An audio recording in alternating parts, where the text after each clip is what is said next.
as the prevailing sounding board for the angst of a zillion sports fans for 30 years, Mike Francesa has always approached his New York talk show with an atypical sobriety for sports radio, that is, 5.5 hours of no-frills bloviating on the air in his trademark New Yorks, followed by another 5 hours of focused game-watching into the small hours of the night. The rest of his days have largely involved planning for future shows and future trips to the Super Bowl, then spring training on an endless loop. Not this year, not after Friday, when Francesa, whose show has been dominating New York's airwaves practically since its inception in the late 1980s, signs off WFAN for what he insists will be the last time. Time to try something new, he said wistfully during an interview Wednesday, just before airtime.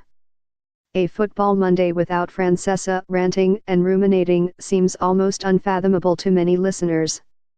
His departure marks the end of an era for a medium that has endured a radical disruption in recent years. The proliferation of sports podcasts, satellite radio, and multiple 24-hour sports networks have congested the soundscape with a stream of shows featuring men yelling at each other about sports. For many years, however, there were seemingly just two, Francesa and Christopher Russo, better known as the Mad Dog, who formed the most influential sports radio duo in the country, until they separated in 2008, with Russo moving to the satellite radio company Sirius XM. Francesa, who is 63 and announced his departure from WFAN last year, still has his followers.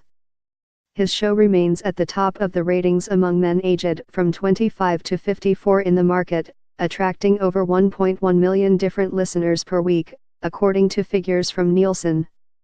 The numbers have skewed older lately. Millions of other, often younger, sports fans are downloading podcasts from the likes of Bill Simmons or Tony Kornheiser. Mike D., the president of sports at Entercom Communications, which owns WFAN and more than 200 other stations in 48 markets, said Francesa's departure was a pivot point. Francesa has famously resisted social media, though several parody Twitter accounts might make you think otherwise, and he can still devote hours discussing horse racing. Entercom plans to renovate its digital platform, expand deeply with video, and emphasize social media.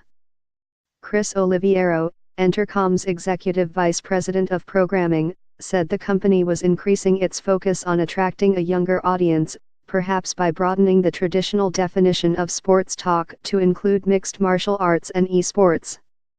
What you want to make sure when you make these programming changes is that you acknowledge the date on the calendar, Oliviero said. You acknowledge that the world is different in 2018 in terms of appetites. Even Francesa has hinted at the possibility of following in the footsteps of Kornheiser and Simmons by starting a podcast. They still command an audience without the limitations of radio. Some have also speculated about an on-air reunion with his former cohort, Russo, on satellite radio.